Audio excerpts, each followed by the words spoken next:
Hey, before we jump into today's episode, I want to remind you about the University of Colorado School of Medicine Wilderness Medicine program.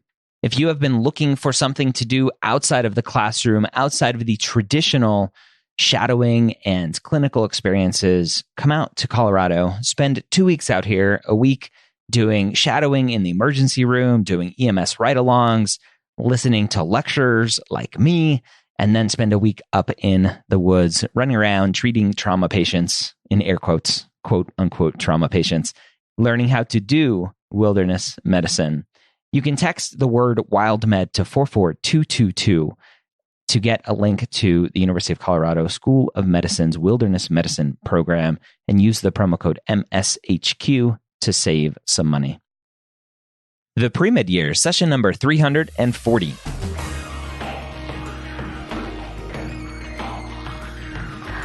Hello, and welcome to the Pre-Med Years, where we believe that collaboration, not competition, is key to your success. I'm your host, Dr. Ryan Gray, and in this podcast, we share with you stories, encouragement, and information that you need to know to help guide you on your path to becoming a physician.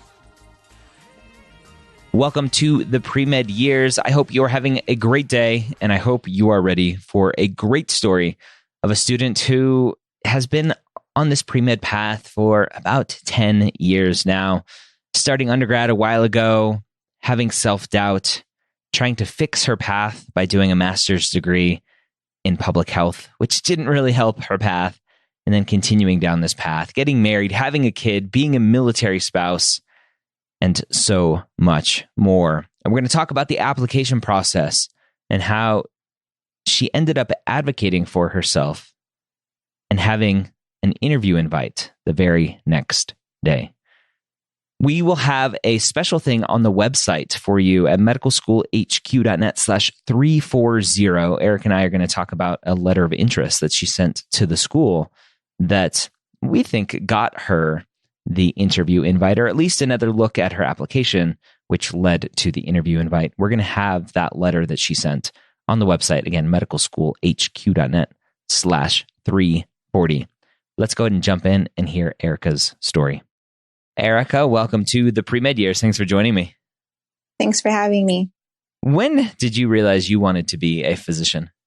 Well, it kind of happened through more of a traumatic situation when I was about 7.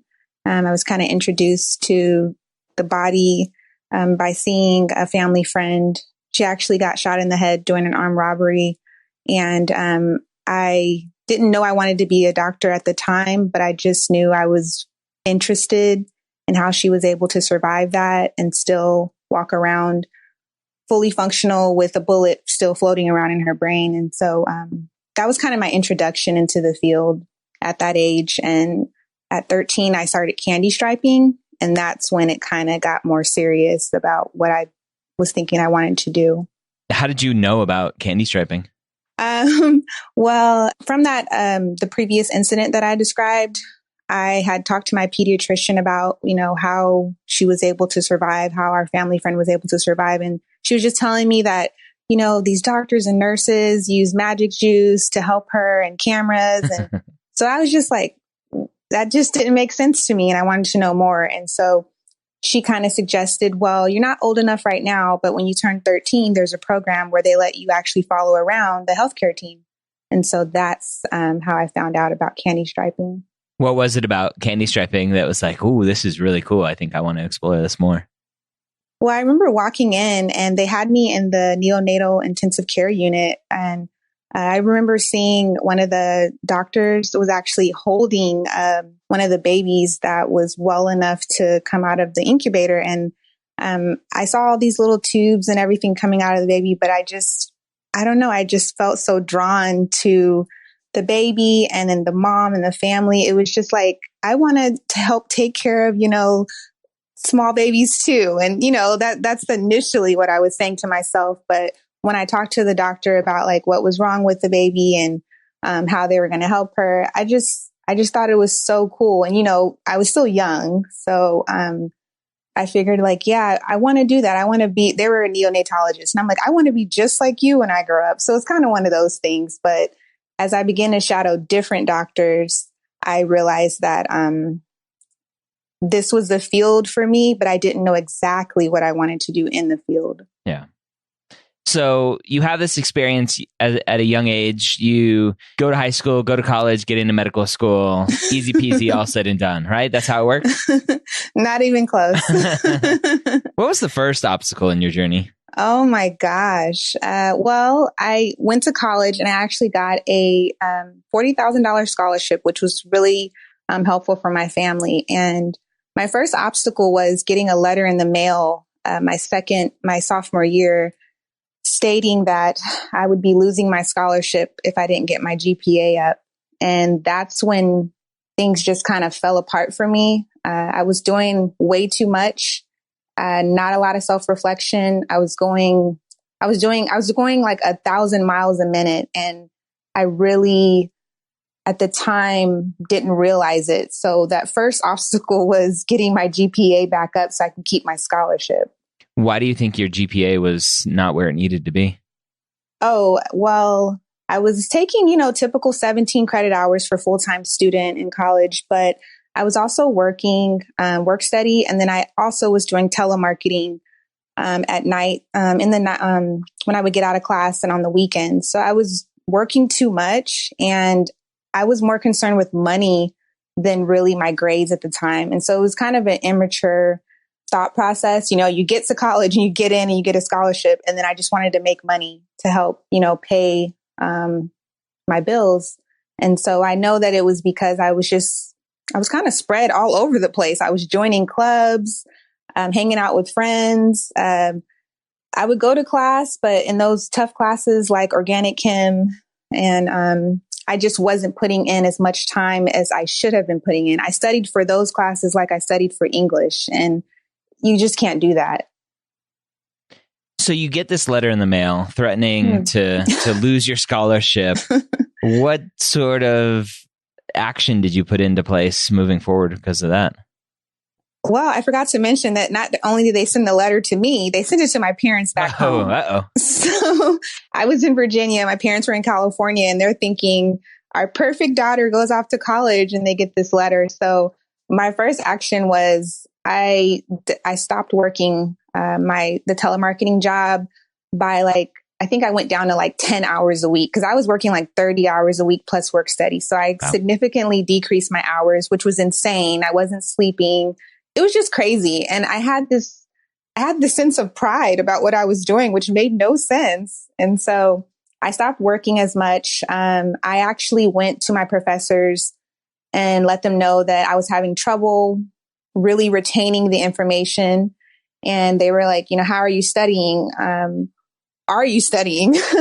Because some of my grades are like, well, are you actually studying? And I would spend what I thought was a good amount of time studying, but I wasn't studying effectively. So you can do something for hours the wrong way and then keep doing it the wrong. So I changed my study habits, which was very hard to do because I had been studying that way since high school. And so mainly just decreasing my work hours and also saying no more than I was saying yes. So I was saying no to club activities, friends would want to go out. And as we know, it's very easy to decrease your GPA and it's so hard to get it back up. So. Yeah. So did you lose the scholarship? No, I didn't. I did not lose the scholarship. I graduated in 4 years. My last semester, the last couple semesters I did fine, but my GPA didn't move much because, I had killed it so much. Yeah. What was the second obstacle in your journey to going straight into medical school? Well, around that same time of losing my scholarship, I had some issues with my family and mainly with just parents and just money and just a lot of pressure on me. And so I kind of went into a depression. And what's interesting is I didn't know that I was depressed because I'm like, I'm fine. I'm going to class. I'm happy. Don't you see? And it's like, I was putting on this face for everyone. And my friends didn't really see it because I did well at hiding it. My parents couldn't see it because they were way in California. I didn't see it because I was just doing everything else to kind of not face it. So the second obstacle was really overcoming like depression, self-doubt, negative thoughts, just worrying a lot.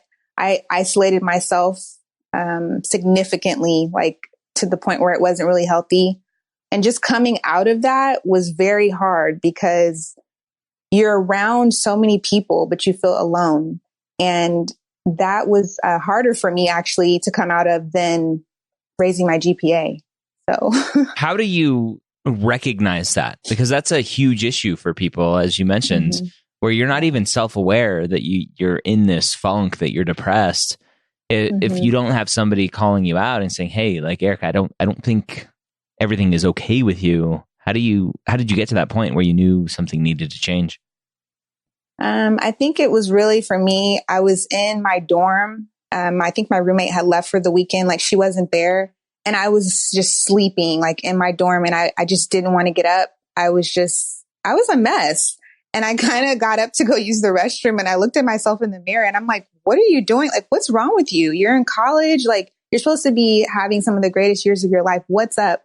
And so I think I pulled out a piece of paper and I wrote down all the things that I was angry about. And I was angry because I had all this pressure on me. I was angry because I might lose my scholarship. I was angry because I got a C in organic chemistry. I wrote down all these things and I felt so much better after. So it was really, I wrote down what I was frustrated about and I got it out of my mind and I got it on paper. So then I could identify what was really going on. And so I didn't have anyone call me out because I was really good at hiding it, but it just took me just in my room, just kind of sitting there. And I don't know, I snapped out of it because I just realized like, if you don't get yourself together, you're going to lose your scholarship. So I was kind of talking to myself like that. You're going to go home back to California.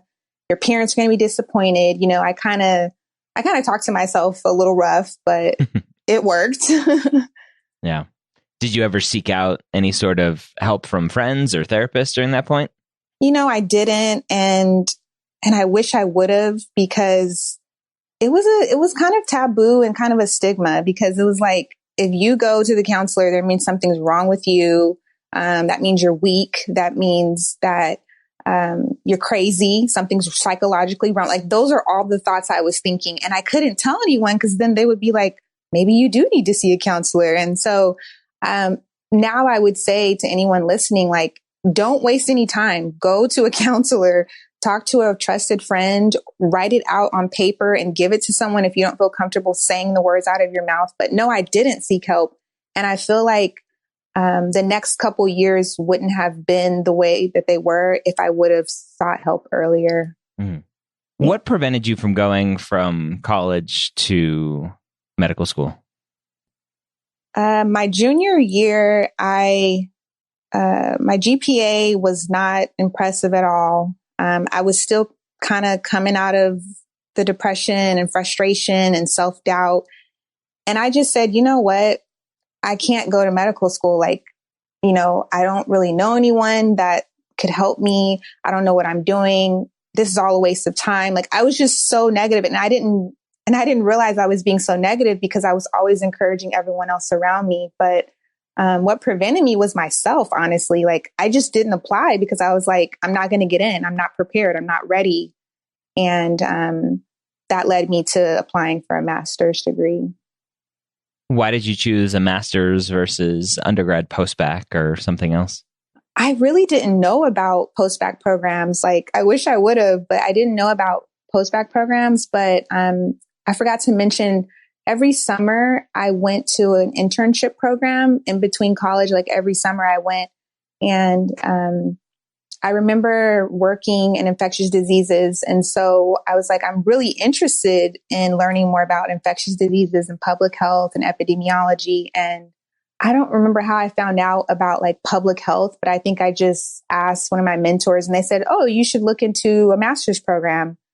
And I, again, was still angry with myself. So I just on a whim applied to this program and I went to Las Vegas for like a trip with my friends. And like the dean calls me and says, hey, we'd like to interview you for this program. And then I was like, oh crap, like really? You're interested in me? Like I do have some interest from someone. So that's kind of when things started to turn around for me. So yeah. When you were applying for the master's, did you even think about continuing to go to medical school after that? Or were you just starting to think about other careers?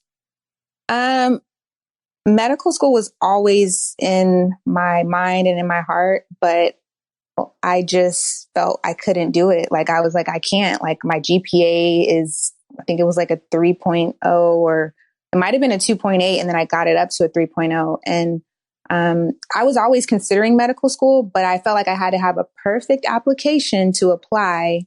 And so that's why I didn't apply right away. You and everybody else.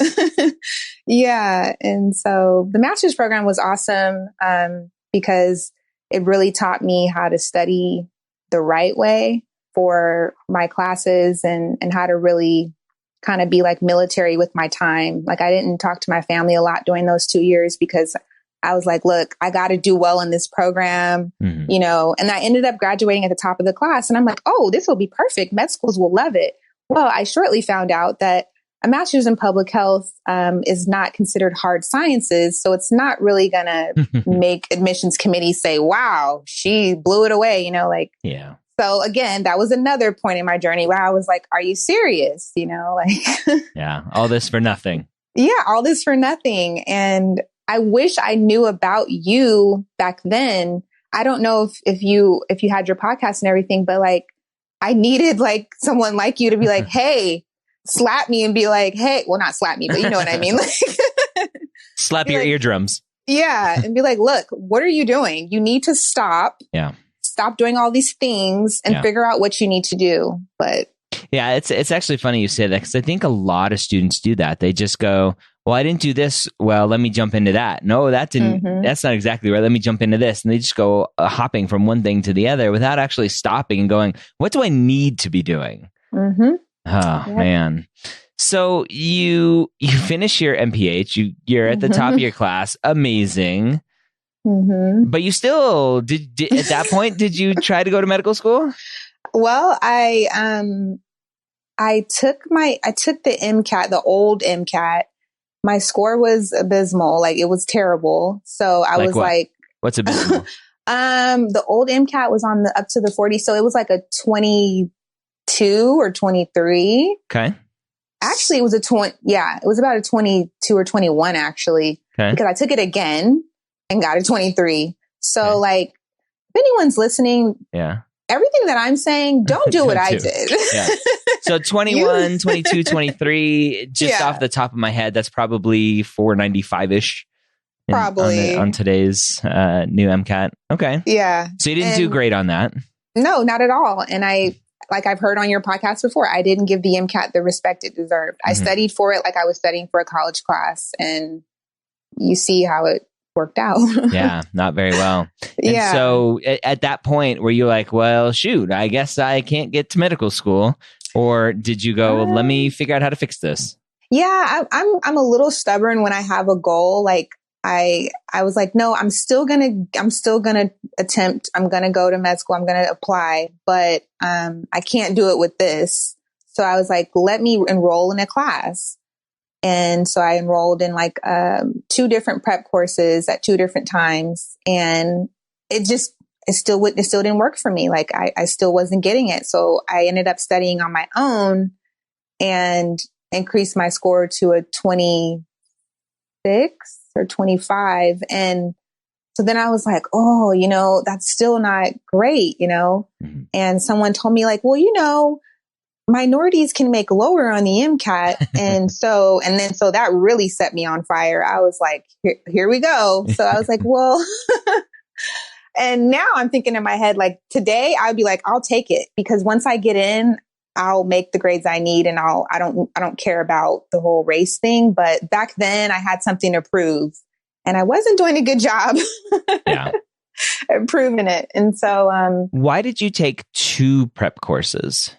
Because one was online, and I thought like, oh, I could work, and then I could just come home and do it. And then, I can come home and do the work that the online class had. And then I can also do one in class on the weekends. Again, schedule is a hot mess. I'm working. I'm trying to come home after 8-10 hour work days and then study. And I also wanted to see, like, was I going to get one program, get their information better than the other? And I did all that, and it just didn't work. It's not a happy ending. Did you take the MCAT again, or with practice tests, you realized you weren't going to get what you needed? I took a break from taking the MCAT, for a little while. Yeah, I took a break because it wasn't working. And I was so angry. Like, I just remember being so frustrated, like all that money, all that time, all that times I ignored my family's calls because I was trying to study. I couldn't go to events. Like, I just started once again getting down on myself instead of really saying, what can you do better so that you're not in the same boat next year? I didn't do that, for a few years, actually. Mm-hmm. So what eventually turned it around for you for the MCAT? Well, as you'll see later on, my score still wasn't great, but I really just kind of like stopped and I was just like, look, this is the hurdle for me to get to, like, I have everything else and this is my hurdle. So am I going to let this stop me? And if I do let it stop me, like, what am I going to tell myself of why I quit? And I got a private tutor, and she worked with me, and she was able to actually, like, the first day, she was like, Erica, you need to get out of your own head. You keep questioning yourself. If you study, you know the material, mark the answer and move on. And she was like, you keep going back and forth. You're changing your answers, So she really kind of looked at me and gave me some very valuable feedback. And to hear someone else say that didn't know me, I was like, okay, she has a point. Like, I did do that. So she had me like keep a running log of how many times I changed my answer and how many times it was wrong versus right. And she also was like, the way you're studying is not effective. You're reading. You feel like you need to read all of the textbooks first and then do practice. You should be doing practice every time you're reading. Like, she just completely flipped it for me. And so it was great. Like, I was like, oh, okay, like, this makes sense. I felt comfortable because I had someone by my side. And, not everyone needs a tutor, but I think I needed one because I just had a lot of self-doubt. And I know that a lot of pre-med struggle with that. So don't feel like getting a tutor means you're not smart. It just means you need a little extra help.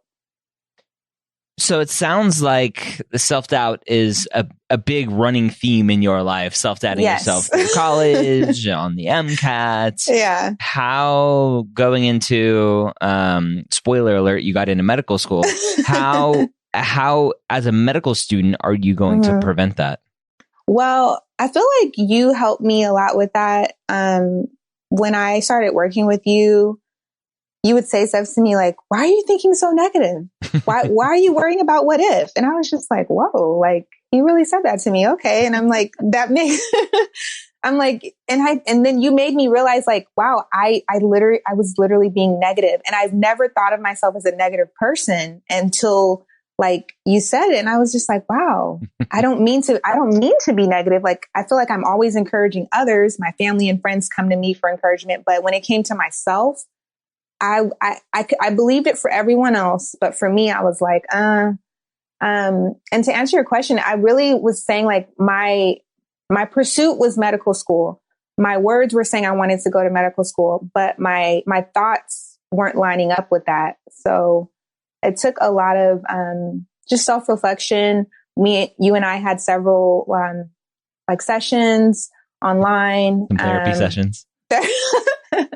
That's what I kind of felt like. I'm like, yeah.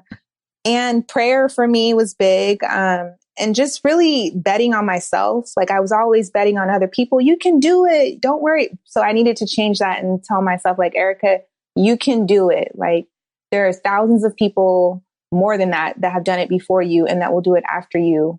And so I had to look at my strengths, which is what you kind of taught me. Like, stop looking at your weaknesses. They're weaknesses. They're there. Acknowledge them, but don't focus on your weaknesses. Mm-hmm. Like, and I was so focused on my weakness, which was, for my application, was my MCAT. And so, just having that time with you, and then with my family, my close family and friends. And I was able to come out of that whole self-doubt and turn things around. Yeah.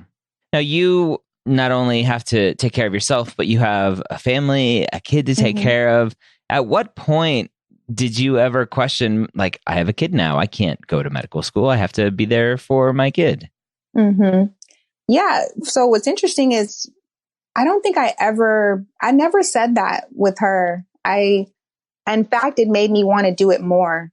Like, she was not my inspiration to become a doctor, because I wanted to become a doctor before I had my daughter. But when I did have her, I wanted to do it even more, to show her that, hey, no matter what, you get knocked down 20 times. What's going to matter is you getting up that 21st time and being there and being strong. And so I never really thought about, like, oh, I have a kid, I'm married, my husband's military, we moving around. Like, I just knew, like, I'm going to do it. I just don't know how or when, but it's going to happen, and nothing's going to get in the way of it. So as you were continuing down this path, you did your master's. Did you ever go back and take more undergrad classes? Because you're like, oh crap, I gotta prove I can handle the sciences. Oh yeah, I took a lot of undergrad classes. My husband and I, he asked for permission to get out of the military early, and then I quit my job, corporate America, and we moved to where we are now, and I started taking classes immediately, and I had been taking them all through since I graduated. So I was able to increase my GPA for undergrad a lot, because I had taken so many classes over the years. But yeah, I continue to take classes, which I think is important. And it also helped me to just stay in the mindset of being a student. Let's talk about the application cycle. How fun was the application cycle? Negative 100. Yeah. Why?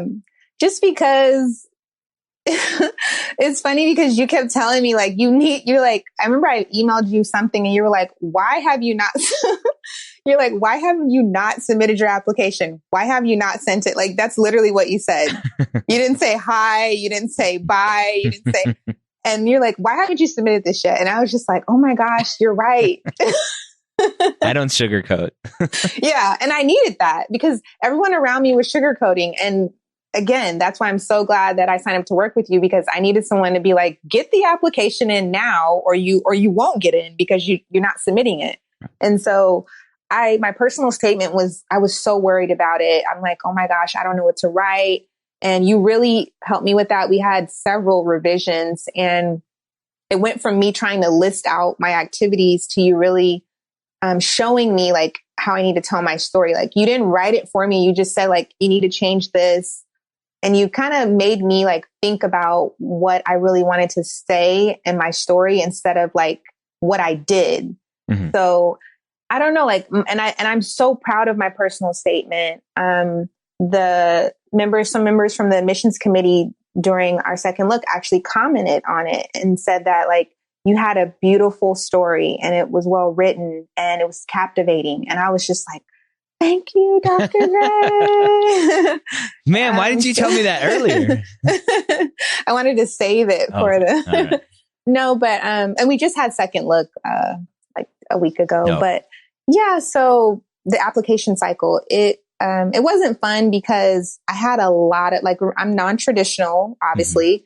And so I had a lot of activities. I had a lot of material. I didn't know how to put it together. I didn't know what I should say. And so that's where you really need someone to come from the outside and look at your application. And that's where you came in for me, because I didn't know. I was just like, do I write this? Like, should I include this? And so it became fun pretty much when I submitted it, when it was done. Like, that's about it. But well, I'm excited. I as we're recording this in a couple of weeks, I'm flying up to Minneapolis to lock myself in a hotel room and hopefully finish my application book so that everybody can get my knowledge on the whole application process, and they don't have to work with me one-on-one. Obviously, I'll still be working one-on-one with students, but in a probably less than I do have been previously. But your application process, you submitted your application through TMD-SAS, right? You're a Texas resident, and you submit through TMD-SAS. Mm-hmm. When's the first time you heard anything about an interview? I didn't, not through TMT. Crickets. You should have asked me when's the first time I heard about a rejection. I could have told you that, but no. Yeah, Team DSAS, I didn't get anything. Like, it was nothing. Why do you think that is? Well, a part of it was me waiting because I don't know why I was sitting on my application. Part of it was that, but that last email that you sent me, I was like, okay, just send it. And the other part was my MCAT score. I'm almost certain was the reason. What was your final MCAT score? 499, just shy of 500. That stings. I was like, are you serious? Yeah. And I had so much confidence going into the exam. I'm like, my practice scores were decent. They weren't 499. They were, I was getting like 505, 508. I even think I got like a 510 on one. So I'm like, I should be okay. And, yeah, I pretty much bombed it. Yeah. Very similar story to another student I had on, Janet, who also had a 499. Yeah. And it seems like that 500 is this magical number that you need to cross. And so, I mean, going back to that earlier comment that was made to you of, oh, right, you're a minority, you're fine. Mm-hmm. Obviously not, right? No. And for me, I actually was beginning to restudy for the MCAT because I hadn't got anything. Like I hadn't got any interviews. I had like one interview wait list hold from a school, but I hadn't gotten anything. So I was actually going to start restudying. And then, you and I talked and I was able to score an interview, but yeah, I was on my way to getting ready to retake because I was like, no, I can do much better than that. I need to retake this exam. But talking to you gave me options. You were like, you can move forward. You can take a year off. You can submit, like you can, you gave me options and I was thinking like, I want to stay in the game and see what happens. When did you get that 499 back? I forget. It was a little bit later in the cycle, or not in the cycle, but on the calendar. Oh yeah. May, it was actually in June or no, I took it in June. So it was, I think it was in July when I got it. Or I took it in May and got it in June. Yeah, it was one of those. Okay. I think I took it in May and I got it in June, but, or it could have been June or July. But either way, I knew I was going to have to retake it, but I was dreading it.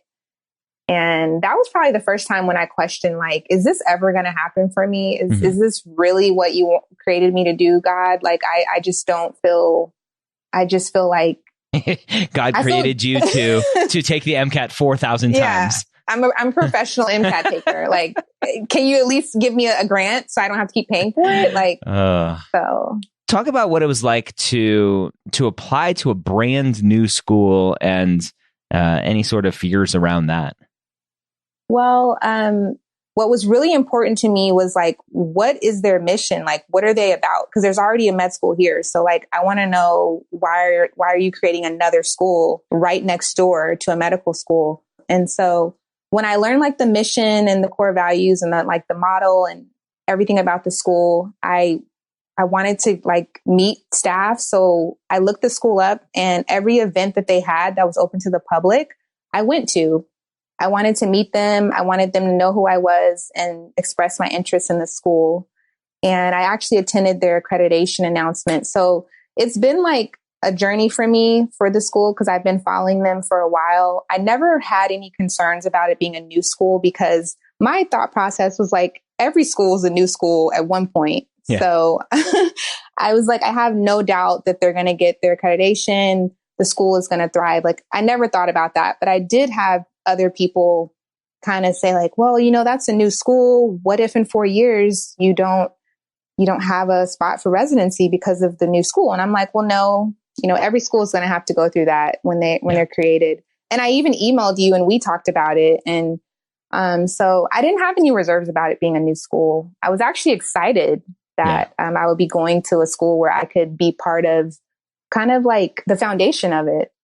So let's talk about that journey because it still wasn't easy. You're like, oh, new school, I'm going to apply. It's a private school, so you had to apply through AMCAS for it. You applied through AMCAS and still heard crickets. Crickets. Yep. Nothing. What was the time period between when you applied and when you actually got that interview? Well, the application for the school opened up in November just for this year. And so I didn't hear anything until February, but there was a little plot twist because you had emailed me like, hey, have you heard anything from any schools? Kind of like just checking in with me. Because I had stopped checking in with you because I was like, this is getting embarrassing. Like, I'm not getting anything. He's going to be like, what is, So you checked in with me, which really I feel like was a game changer because when you checked in with me, you gave me a suggestion and I took your suggestion. And then the next day I got an interview. Yeah. So let's talk about that suggestion. So this wasn't like, hey, I suggest you go hold up the admissions office and say, you better give me an interview, right? You had been connecting with the school. So talk about that process. Yeah, I had just been connecting with them. Like I was saying earlier, they had an accreditation event. They had another event just to meet the faculty and staff. So I would just go. They had a basketball game. I went there. I'm a really good networker, I guess you could say. I'm working on that, but I don't like small talk. I feel awkward and I look weird when I do it. So I'm just like, when I would go to the events, I would bring my husband and my family and they'll be like, are you not going to say anything to them? And I'm like, well, I don't want them to think I'm sucking up or being weird. And they're like, just say hi. And so like, I went over and talked to one of the deans and she was so excited and she's telling everyone she's going to be one of our pre-meds. And so like, I just realized the importance of networking. And you also told me that, like that's important too, to express your interest in the school. And so I had been connected to them. And so when you had emailed me and said, hey, do you have any updates for any of the schools that you applied to? And I said, no. And then you said, hey, I said, I'm waiting on this one school. I really that was actually my dream school to get into, to go to. And you said, well, why don't you just send them an email and let them know your MCAT score is probably the reason you haven't gotten your application looked at or an interview, but these are the other things I have. And I was just like, I don't know about doing that, Dr. Gray. Like, that's weird because what if they just say okay and then they don't like, even duh, we know that. We have your application. And so I talked to my husband and he was just like, well, I'm pretty sure he knows what he's doing. Like, just do it. You won't lose anything. Yep. And so I did it. And I sent the email. I think I sent it to you just to like review it just because I was so nervous about sending it. And it was really simple. It just said, hey, my name's Erica. I've applied to your school and my application, I believe, may have been overlooked because of my MCAT score. Yeah. And then I just gave the breakdown of my score. And then I just told him about my life. I kind of just gave him the highlights of my experiences throughout my journey. Yeah. And they responded and said, thank you. Your application is with the admissions committee. And I'm like, oh, great. That's like a general my rejection's response. Coming tomorrow. Yeah, exactly. And then the next day I went to another event that the Hispanic Chamber of Commerce for Women in Medicine. I went to that event and one of their admissions deans was there. I didn't get to talk to her and I was so bummed out. And on my way to leave the event, I checked my email and it was literally an interview invitation sitting there waiting for me. And I almost like crashed my car. Like I was like, oh my gosh. So like, it was so exciting. And then I like emailed you. I was just so happy. And so, but it was literally within 24 hours. Talk about what it was like to go through submitting your applications and sitting and waiting and waiting and waiting and finally being there on interview day. What was that like? For me, I felt like when they say an out of body experience, like I literally felt that way because I didn't see it for myself. I felt like you encouraged me and you saw it for me, but I just didn't see it for myself. And I didn't get anything. I didn't get any interviews at the time. I didn't even get, hey, you're still in the running. I didn't get anything. So I started getting rejection letters, of course, but it was I've been on this journey for over 10 years. So it was heavy for me because I was just like, wow, I'm literally sitting here going through these interviews, which went great, by the way. Like I had fun doing my interview and it just didn't feel real for me. And I was so grateful for everything that I went through. Like I was questioning myself as I was going through stuff, but then like they say, hindsight is 2020, like trust the process because in the end, it will be worth it. And if you don't give up, you will make it. But there were times when I just wanted to throw in the towel. I was just so exhausted and it was the same failures every year. But sitting there for interview day, I'm like, I would do it again. I would do everything I went through, except for taking the MCAT all those times. I would do it. I would go through everything I went through again. So, yeah. What was it like getting that acceptance? Oh my gosh. Well, I love the school that I'm going to because they actually at interview day, they tell you the exact day when you will find out whether you got in, waitlisted, or, not this year. And it was literally 2 weeks after my interview date. And so that Friday, I'm just waiting. Of course, my husband, he's waiting. He's like, they told us about the time it was going to happen. They're so transparent through the whole process and it made it so much easier for me. And so I was so nervous that day. And I was just like, I felt like my interview went good, but that could be bad. I don't know. I felt like I had fun, but maybe I had too much fun. Like, I don't know. I just had all these like what ifs and that self-doubt sneaking back in. Yeah. And so, the dean of admissions called from an unknown number because I had programmed their number into my phone because I'm like, when they call, I want to answer. And so, but it was an unknown number. And I'm like, well, it could be a telemarketer. And I was like, well, you know what? I'm going to answer it anyway. And when I heard her voice on the other end, that self-doubt crept in. And I was like, what if she tells me like, Erica, we really enjoyed you. But not a phone call rejection. That'd be a first. Yeah. And I'm like, what is my problem? Like, I got to get that. I got to stop doing that, And she just told me all these things. And I was just sitting and she's like, we need you at the stuff that she was telling me. I was just like, are you calling the right person? Like, you saw my MCAT score. You saw my, but no one ever brought up my score and they still haven't, which I'm kind of like, y'all, no one ever brought it up. So the thing that I was most worried about, I never got asked about. And to this day, like still, they didn't ask. But yeah, I got the call and it was one of the best phone calls that I've had in a long time. I mean, like I said, I've been on this journey for a long time. Like I'm in my 30s, just to give you some perspective. So I've been on it for a long time. And to get that one call to say, you have a seat in our class for this year. I told her, I was like, I could scream or I could cry, but I'm not going to do either one. I'm just going to say thank you. And I'm going to hang up the phone. But yeah, it was amazing. And I just wanted to say thank you again, Dr. Gray, because I really don't think that I would be here without you because I had so much doubt and you were like the person pushing me, like, stop it, Yeah. So thank you. What would you do to recommend, or what would you recommend to a student who doesn't have me in their ear, pushing them, motivating them, the student who is doubting every step of the way? What would you tell them? Well, if you're listening, I would tell you first, just stop what you're doing, unless you're driving, but stop what you're doing and really become aware of everything that you're spending your time doing. Like, look at your days and look at what are you doing?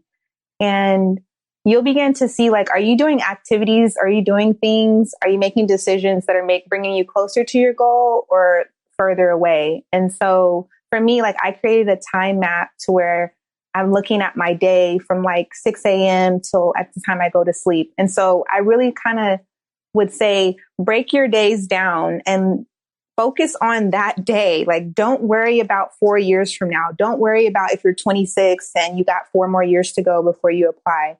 Just focus on what you can do right now And then when you keep making those small steps, you'll look up literally and you'll have a seat in the class like I do. So you will get there, but you can't get there if you keep doubting yourself like I did.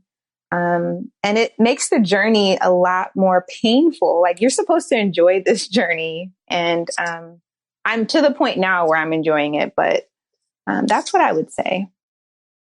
All right, there you have it. A great story of a student overcoming, figuring out how to continue to improve her application, how to prove to the medical schools who she was, what she can add to the class, and so much more. Hope you got a ton of great information out of this podcast today. Don't forget to go to medicalschoolhq.net/340 to see that letter of interest that Erica sent to the Fort Worth Medical School. And I hope you have a great week. We'll see you next time here on the Pre-Med Years.